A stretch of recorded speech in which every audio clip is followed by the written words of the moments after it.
So for part 2 of the junk journal for beginners, I'm just showing you some Pinterest images that I had pinned recently, and these are just for inspiration. These actually really helped me in terms of getting motivated to make another junk journal because I really enjoy art journaling and doing mixed media, and so looking at these, they gave me not only inspiration, but just gave me kind of a different approach to the junk journal process. I'm looking at it more as a mixed media project rather than a quote-unquote junk journal. So once I got into that frame of mind, it really helped me because I realized that I don't have to be so precise with the junk journal. I think that's the part of it that gives me the most nervousness around making journals, is that I think it has to look perfect, and mixed media is more of a messy, intuitive process, and I really like that. So hopefully these images will inspire you too, and I'll go ahead and leave the sources on the video in the description box so that you can check these out for yourself in case you're interested in any of these artists. Okay, so for this part, I am starting off with a piece of tissue paper over my file folder, and I'm just lightly outlining the tissue paper with pencil to get an idea of the size. And again, I'm being pretty loose with the sizing, and I'm not worrying about wrinkles either on the tissue paper because the whole point of putting it onto the cover is to add some texture. So as you can see, I'm crumpling up the tissue paper and then straightening it back out. And the nice thing about tissue paper is that it is fairly sturdy, so you can crumple it and uncrumple it and not have to worry too much about tears. And then I'm just using some Mod Podge and covering one half of it, and then I went ahead and spread that out with my hands. And now I am Mod Podging the other side, and I used gloss Mod Podge, but you could use really anything for this. You might notice on the left side where I went over with my hand a couple different times, there's a little air bubble there, and I'll show you how I took care of this a little bit later on. So I'm just basically going back over all of the tissue paper with the Mod Podge, and there's going to be paint going over the Mod Podge. That's why it doesn't really matter if it's gloss or matte. So I'm just using some acrylic paint, and it's in the color Red Oxide. It's a Liquitex color, Liquitex Basics color, and the color itself is not going to be the final color. I just wanted something kind of vintage looking, and I liked this kind of red rust color. It was a little bit more rusty than I thought, but I'm going to be using some spray inks and shimmer over it, and it'll still kind of have that vintage look. And this is going to be my cover image, and I'm just doing a little bit of guess and check here. I cut it down, and then because on the right hand side that's where the cover image is going to go, I'm not going to paint that completely. I'm just using what was left in the container. So now I'm going to cut down a piece of chipboard. This is actually from a journal cover. I believe I bought this set at Michael's, and I'm just cutting it to the size of the cover image. And I'm basically doing this so that I can bump up the image a little bit and take it off of the cover, have it raised.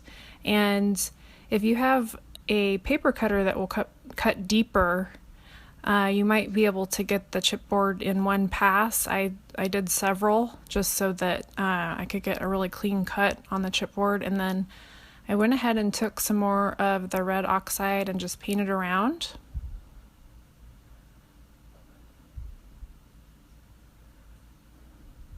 And then I painted the edges of the chipboard so that if you see the journal from the side, there won't be any of that gray kind of brownish color showing through.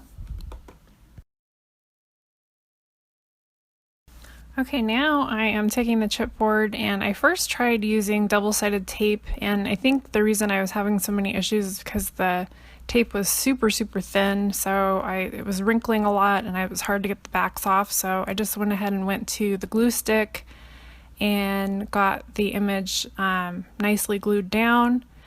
Then I measured around to place the image, and I used some Aleene's tacky glue to cover the back side of the chipboard so it'll go down nicely onto the cover. Then I went ahead and lined that up and smushed it in nicely, and while I was working on the other side I just put that stack of paper there just so that something would be holding it down as it's gluing. And then here I wanted to slow down the video a little bit. I used a paper piercer, and you can see it off to the right bottom side there, and I just used that to poke holes into where I found little air bubbles, so you can still see, like around the cover image on the left side, there's still a little air bubble there, and I wanted to get rid of those,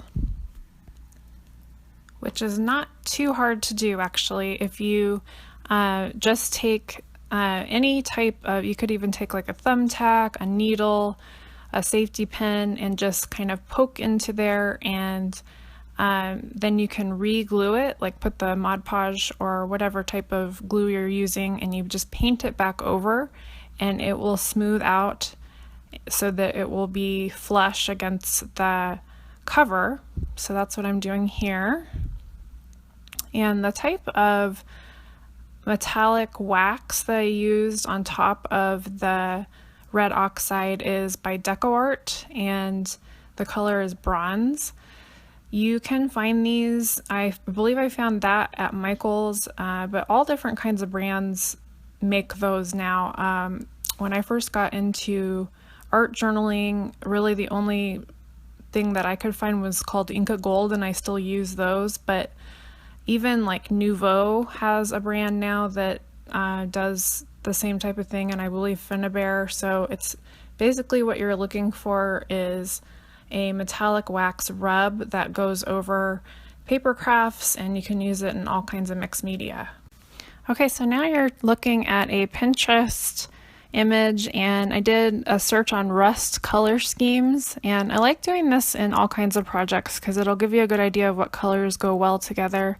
And I had this stack of 6x6 embossed foil paper that I just picked up recently, and I decided, even though I had originally thought I was going to do the black embossed paper, that according to the color schemes the gold would actually be a better match with the rust background. And so I cut down lots of little pieces, and this is going to frame the cover image, and then it has that really nice already embossed pattern on it. It's a damask embossing pattern. And then I took some more of the tacky glue, and the only thing I would recommend to do differently here than what I did is to use a clear or dry clear type of glue.